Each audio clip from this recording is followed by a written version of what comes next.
Good morning everyone, Tess Crawley coming to you from a very foggy Hobart this morning.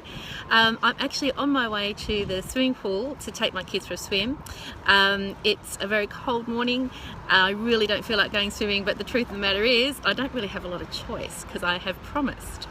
So I thought I'd talk today a little bit about working with our kids and meeting them halfway sometimes. Kids, I find their behaviour sometimes can be challenging. I'm sure all parents understand that feeling. So I find that sometimes with me, when I'm working with my kids or when I'm working with parents who are clients of mine and they're asking me about tips with their kids, I talk to them often about, can you see the situation through the child's eyes? What's this situation like for your children? So this morning, the situation for me is I really don't want to go swimming. But the kids bounded out of bed this morning because I had promised them yesterday that we would go swimming this morning. So what would have happened if I had said, you know what guys, it's foggy, it's cold, let's do something else instead? The kids would have been disappointed, they would have been a bit cross with me, and we might have had a bit of an incident this morning behaviour-wise. So for me, it's all about, okay, what's going on in their minds? They've woken up, they've got an expectation. It's not an unrealistic expectation because it's based on a promise that I made to them. So if I had said no, if I had then had a tantrum or some sort of other behavioural outburst afterwards, is it the children's fault? So a lot of parents talk to me about, well, what about discipline and what about acceptable behaviour? I think that there's certainly a very big role for discipline, and there's times and places where behavioural outbursts and shouting and yelling is certainly not appropriate.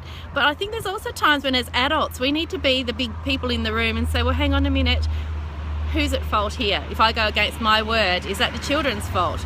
If I break a promise, is that the children's fault? So I think sometimes we need to just sit back a little bit, see the world through the kids' eyes and say, okay, can I be big enough to get my bathers on, get in the car and go out in the fog and go for a swim this morning because I promised that I would.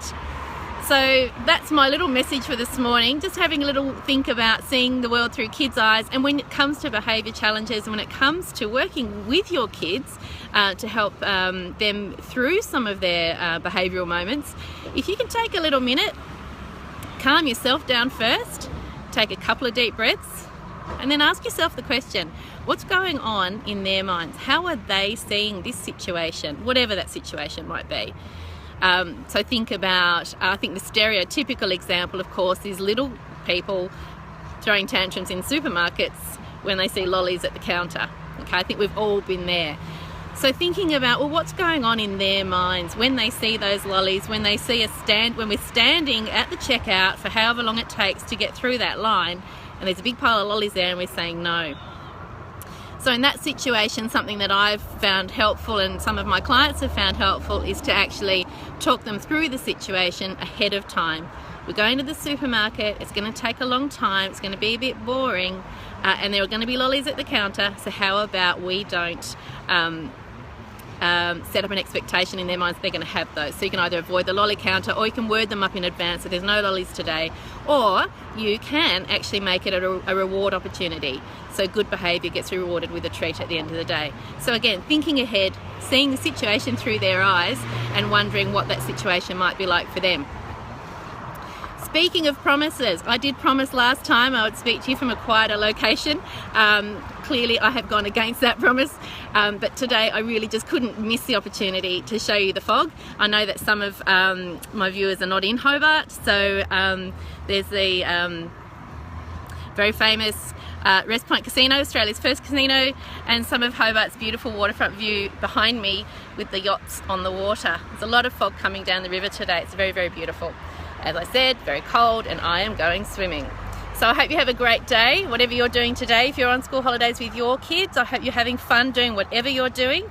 My promise to the children was that I would do something fun with them this morning, such as go to the pool, and then this afternoon I'd be doing some work from home while they watch a movie. So hopefully I'll be able to get my reward at the end of the day after my swim, getting some work done. Doesn't sound like much of a reward, but that's okay.